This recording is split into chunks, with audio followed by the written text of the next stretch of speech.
Hi there, I'm Laura. I'm 27 years old, and I recently found myself navigating life as a newly divorced woman after separating from my husband, Larry. Our love story began back in college, where we shared classes and quickly fell in love. We had a strong bond, but there was always a shadow over our relationship. Larry's mother, Lily. From the very beginning, Lily seemed to harbor an inexplicable dislike for me. She was always meddling in our relationship, offering unsolicited advice, and making me feel unwelcome. I expressed my concerns to Larry many times, but he struggled to confront his mother. He was torn between his loyalty to her and his love for me. Eventually, I resigned myself to endure Lily's criticisms, believing that Larry might have been unknowingly sharing too much with her, giving her fuel to criticize me. Our relationship faced many challenges, with frequent arguments about his mother's influence. But over time, Larry began to understand my perspective and stopped sharing the intimate details of our life with her. After 5 years of dating, we got married, much to Lily's dismay. Despite her attempts to interfere with our marriage, we managed to distance ourselves from her toxic presence for a while. During this period, both Larry and I found success in our careers. Although I admired Larry's accomplishments, I started to feel the need for something more personal, something that was mine alone. We had split our expenses unequally, with me covering the majority, but that didn't bother me much. What really weighed on me was the growing void I felt inside, a desire to pursue something creative and fulfilling. Drawing on my passion for design, I decided to explore graphic design as a side venture. It became a personal project, something I could call my own, and I kept it under wraps for a while, nurturing it quietly as I figured out where it might take me. I decided to take a leap of faith and enrolled in graphic design courses, investing in equipment without Larry's knowledge. My best friend, Mary, was the only person I confided in about this new venture. She was incredibly supportive, offering me both encouragement and practical advice as I developed my skills. As my confidence grew, Mary introduced me to people who were interested in hiring me, even though I was just starting out. They appreciated my work and trusted me with their projects, helping me gradually build a client base. This new source of income made a big difference in our lives. It eased the financial pressures we were facing and allowed Larry and me to enjoy a more comfortable lifestyle. With each paycheck, I saved a portion, dreaming of surprising Larry with something special as a token of my appreciation for his support. However, I hadn't mentioned any of this to him yet, and every time I thought about bringing it up, it seemed like he was avoiding serious conversations. It wasn't long before I noticed something was off. Larry became increasingly distant, and I couldn't shake the feeling that he was hiding something from me. The first real sign of trouble came when Larry admitted that he had spent his entire paycheck on investments just a week after receiving it. We had a heated argument about it, but we managed to patch things up for the time being. To help make ends meet, I put in extra hours at work, which helped relieve some of the financial strain. But the following month, Larry repeated the same behavior, and I found myself feeling more and more frustrated. I couldn't understand how he could be so careless with his earnings, especially when I was working so hard to contribute to our household. In a moment of anger, I lashed out with hurtful words, though I quickly regretted my outburst. However, when Larry once again found himself without money for the 5th month in a row, I reached my breaking point. I had been meticulously managing our finances, working tirelessly not just at my day job, but also on my growing graphic design business, which was becoming our main source of income. It was becoming clear that something had to change, and I couldn't keep carrying the burden alone. I had reached my limit. "How could you let this happen again? Have you learned nothing?" I scolded Larry, my frustration boiling over. Despite his attempts to justify his actions, I was done bearing the weight of his financial irresponsibility. It was a tough decision, but I made it clear that I wasn't going to bail him out this time. Larry reacted with indignation and defensiveness, but I stood firm. You can't gamble away your entire paycheck and expect me to cover for you, I asserted. I won't enable this behavior any longer.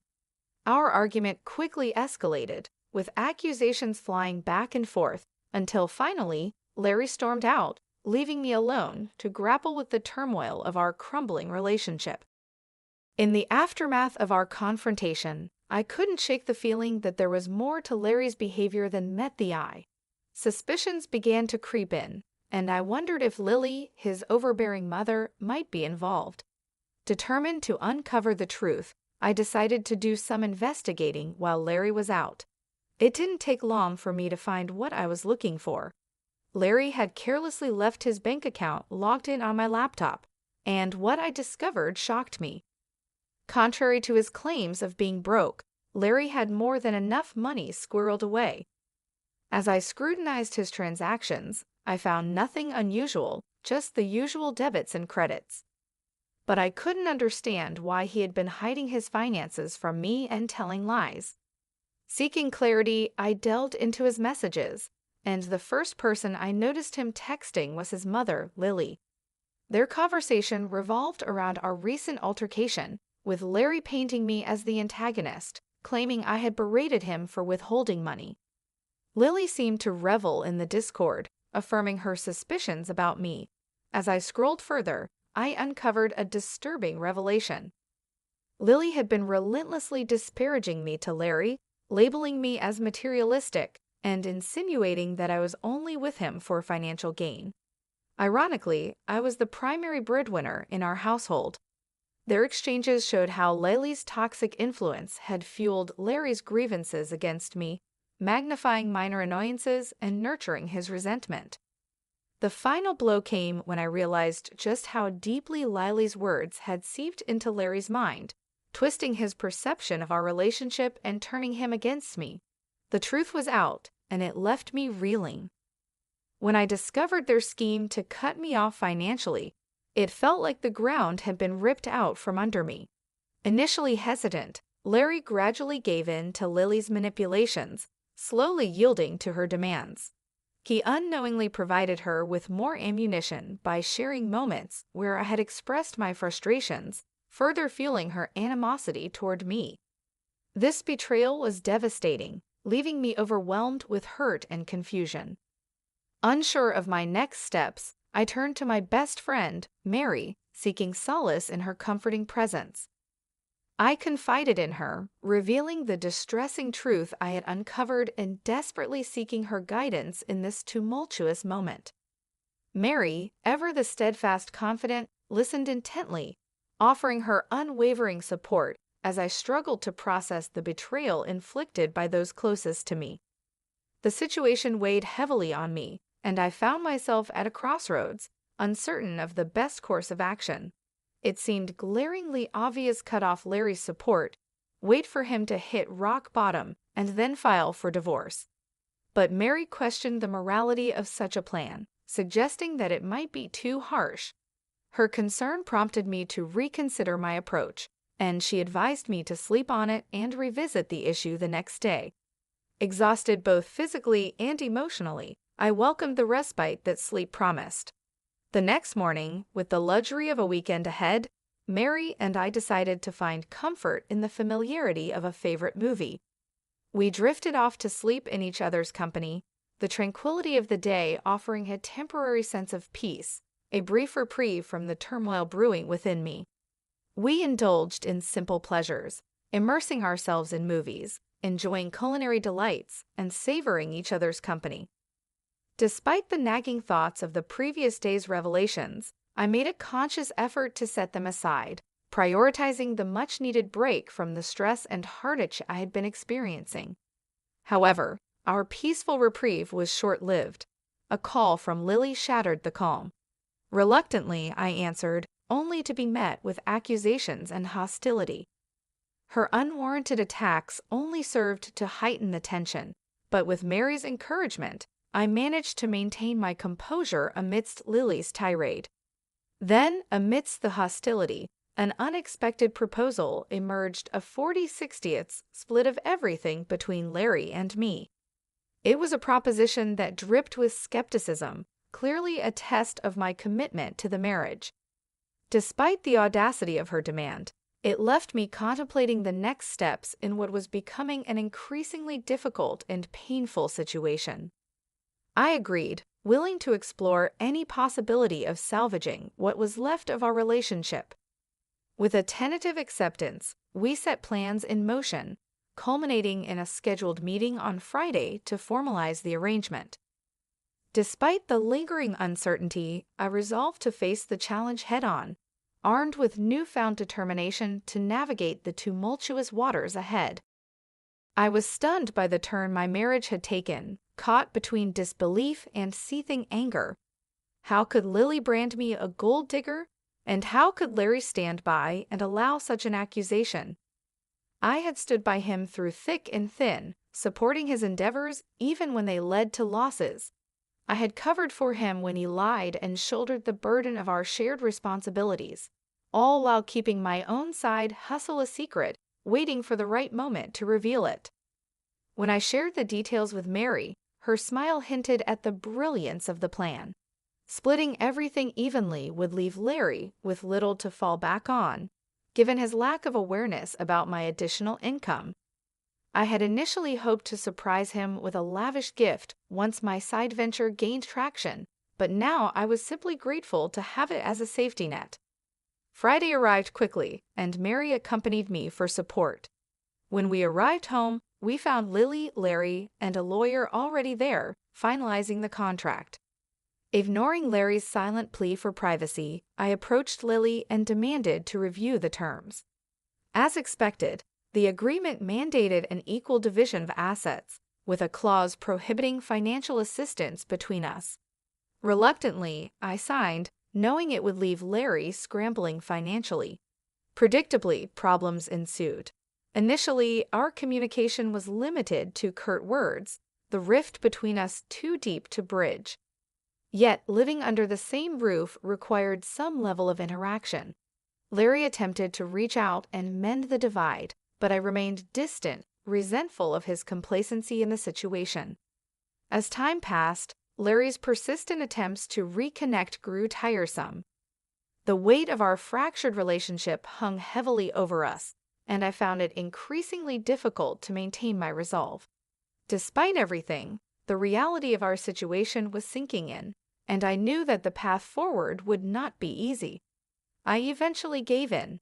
"Will you please just talk to me? We can't keep going on like this," Larry pleaded, his voice filled with a longing that caught me off guard. It was jarring to hear him express how much he missed our connection, especially after he had willingly signed away our financial unity. "What do you want me to say, Larry?" I retorted, my frustration clear. "Is that why you agreed to sever our finances completely?" His silence was deafening, revealing the deep divide between us as we stood at the brink of our shattered marriage. I struggled with the weight of our choices, unsure if reconciliation was even possible. "I just need to know where your loyalty lies, Laura," Larry implored. "Despite all the issues caused by your mother, you still choose to side with her. Is this truly what you believe is best for us?" "Please, Larry, don't speak ill of my mother like that.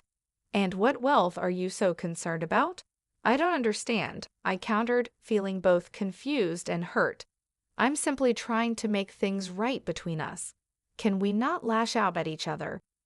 "There will be no reconciliation until that contract is null and void," Larry replied defensively. "It's only been 3 weeks since we signed it, and I've seen no evidence to suggest you're not here for the money. If you're struggling financially, just let me know. I'm willing to help," I offered, trying to bridge the gap between us. "Wouldn't that be a breach of the contract?" "I won't risk violating it," I insisted. "Why are you making this so difficult? Can't we just be civil?" I could see Larry wrestling with conflicting influences, his mother's and his own. The Larry I married wouldn't have succumbed to such manipulation. That month, I focused on paying off our major debts, leaving Larry to manage on his own. With my share settled, I had more disposable income, and Mary and I indulged in lavish outings, while Larry always had an excuse for his financial constraints. My graphic design side gig was thriving, and I began to seriously consider quitting my day job. Meanwhile, Larry struggled, his portion of the pantry often bare. While a part of me felt sympathy for him, I couldn't ignore the choices he had made that led us here. I reminded myself that Larry had brought this situation upon himself, but that didn't make the unfolding events any easier to handle. Lily's unexpected visit, however, threw me off balance. She stormed into my home, her face a mask of anger, and before I could even greet her, she accused me of stealing from Larry. The words hit me like a slap in the face. Not only was I confused, but I was also immediately on the defensive. How could she possibly think I was stealing from my own husband? "What are you talking about?" I demanded, trying to keep my voice steady. "You're accusing me of seeking revenge on Larry because I don't like the contract he made us sign? That's absurd. Your son has been struggling all month, but it's not because I've been stealing his money to fund my outings. He has no money to steal, and you know it. And let's not forget who actually coerced us into signing that contract in the first place. You forced it upon us, and now your son is paying the price." Lily's eyes narrowed, and I could see her temper flaring. "Liar," she shouted. "I'm calling the police right now." "Go ahead," I replied, meeting her gaze head-on. "I haven't taken a single cent from your son. You won't find anything because there's nothing to find." "Then how do you have so much money?" she demanded, not backing down. "Your job doesn't pay that much more than Larry's, and he's told me you've cut back your hours. So where's all this money coming from?" I took a deep breath, deciding that now was the time to lay it all out. "I have another business on the side," I began. "A graphic design venture that I've been working on for a while now. I was planning to surprise Larry with it, to show him what I'd accomplished. But thanks to your constant meddling, that plan went down the drain. I was even going to use the money to buy you a car as a gesture of goodwill, to show you that I'm not the person you think I am." Lily looked taken aback, but she wasn't ready to relent just yet. "How much do you make from this side business?" she asked, her voice laced with suspicion. "More than you'd expect," I answered. "I've worked hard to build something successful, something I'm proud of. And all this time, I wasn't lying or trying to deceive anyone. I was simply trying to do something good, something positive. And now, thanks to your interference, everything I've worked for has been jeopardized. If you care so much about your son, maybe you should be the one supporting him instead of tearing down everything I've built." With that, I took a deep breath and reached into my bag, pulling out a set of divorce papers that I had been holding onto for this moment. The sight of them seemed to take Lily by surprise, but I was beyond caring about her reaction. I turned to Larry, who had been standing silently by, his expression a mix of guilt and resignation. "I didn't want it to come to this, Larry," I said, my voice softening as I addressed him. "I tried to make things work, even after everything that's happened. But I can't keep doing this. I can't keep living under the shadow of your mother's influence, and I can't keep pretending that everything is okay when it's not. I've worked hard to build a life for myself, and I deserve to be with someone who supports that, not someone who lets their mother tear us apart." Larry looked down, unable to meet my eyes. Lily opened her mouth to say something, but I cut her off before she could start. "This isn't just about money," I continued. "It's about respect, trust, and the foundation of a relationship that should have been built on mutual support. I've done everything I can to support you, Larry, even when things were tough. But I need to take care of myself now. I need to protect what I've built." With those words, I handed the divorce papers to Larry. The silence that followed was heavy, filled with the weight of everything that had led us to this point. Lily looked at the papers, then at Larry, her face a mask of disbelief. I knew it wasn't going to be easy, and the road ahead would be filled with challenges. But I also knew that I couldn't keep sacrificing my own happiness and well-being for the sake of a relationship that was no longer healthy. As I turned to leave, I felt a sense of finality, but also a sense of relief. I had taken the steps I needed to protect myself, and now it was time to move forward. Whatever the future held, I was ready to face it on my own terms, with the knowledge that I had done everything I could to make things right. I had filed for divorce right after we signed the contract, quietly holding onto the papers until the right moment to reveal them.